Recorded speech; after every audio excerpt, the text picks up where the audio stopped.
It's been 6 hours since I've removed them from the MD solution. They are clumsy and confused. Fearful, they stumble and trip like children. As expected, little experience in non-suspension has led to a difficult adjustment period, particularly regarding ambulatory motion. It will come in time, I'm sure. They are currently separated as the nature of their interest in each other is unclear at this point. I will investigate this more carefully at a later date after they've mastered movement. They do not appear to understand me or be capable of speech. They may not be truly sentient. It will be easier if they are not. It doesn't matter either way. Thought was crossed long ago.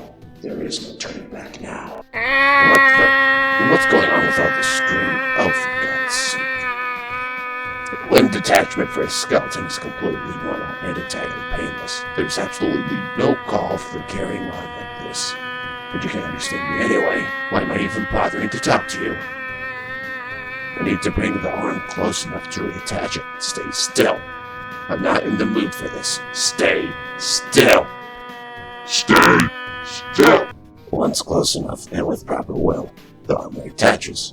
There. No pain, no fuss, completely unremarkable and entirely undeserving of such attention-seeking behavior. Why waste my time?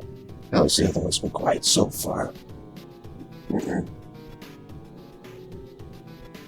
tolerance is easier than you'd like. I need to take steps to prevent attachment. 7 hours since removal. The smaller one is awake. I'm surprised both that he's survived outside at all, given his frailty and that he's woken up again so quickly. He may be hardier than I initially thought, which is promising. I went to observe him in person. A transcript of my notes follows. I am keeping my distance at first. He is poking and prodding at the walls and the floor, though he does not come near the force field. Maybe he senses the aura it gives off. I get the impression he is trying to find a way out. Perhaps he wants to go back to the suspension. He has yet to make any sound. It's preferable to the other one's constant whining and crying. He may not be capable of it, or he may just be too focused on his exploration. I've come closer, and he's caught sight of me. He's wary and suspicious.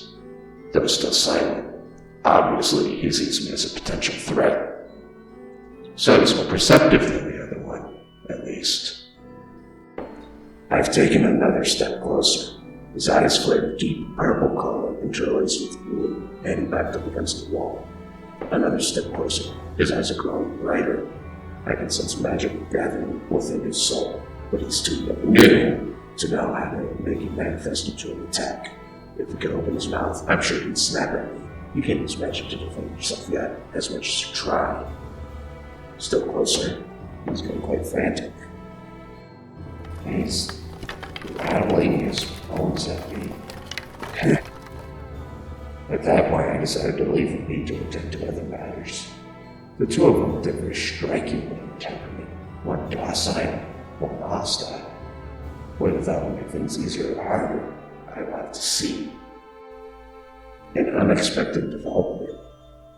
I left them within earshot of one another while I was clearing one of the rooms for future use.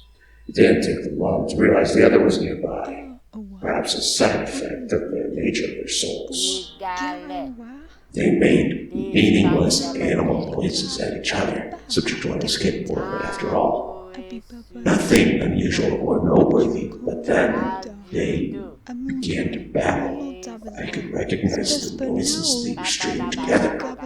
Bits and pieces I'd said to them. They even remembered my tone of voice, though clearly without understanding.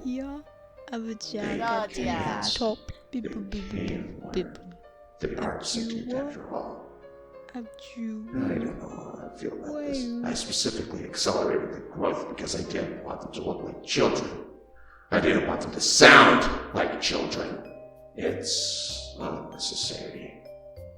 The rapid growth may apply to their minds as well, if they can progress to an adult level of understanding. At least then.